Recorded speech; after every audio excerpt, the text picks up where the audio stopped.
আপনি যতদিন পর্যন্ত বিয়ে করতেছেন না, আপনি যদি শারীরিকভাবে সুস্থ একটা পুরুষ হন এবং আপনি যদি মানসিক রোগী না হন, আপনি যদি বিয়ে না করেন, আপনি নিশ্চয়ই কোনো না কোনো একটা হারাম কিছুতে রিলেটেড আছেন।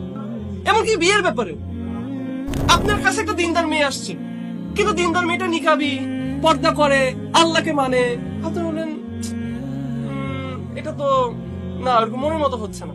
আমি হয়তো পারি মেয়েটার বাপের তো সম্পদ নেই, আরেকটা মেয়ে আছে অনেক সম্পদ, অনেক বাড়ি, অনেক গাড়ি, জবও করে, লাখ লাখ টাকা বেতন পায়, অনেক সুন্দর, দেখলেই সবাই তাকায় থাকে। আপনি ওইটাকেই চাচ্ছেন আপনার জীবনে, কিসের জন্য? সোশ্যাল কম্পিটিশনের জন্যই চাচ্ছেন। ঠিক আছে, এরকম আমার অনেক বন্ধু বান্ধব আছে, বলি যে ভাই বিয়ে কর, হালাল হ, বলে ভাই অ্যাকাউন্টে যেদিন 1 কোটি টাকা হবে সেদিন বিয়ে করুন। আসলে কি ভাই 1 কোটি টাকা লাগে অ্যাকাউন্টে বিয়ে করার জন্য? তাহলে সমস্যাটা কি? সমস্যাটা হচ্ছে কম্পিটিশন, সমস্যা হচ্ছে সোশ্যাল স্ট্যাটাস। আমাদের অনেক বাবা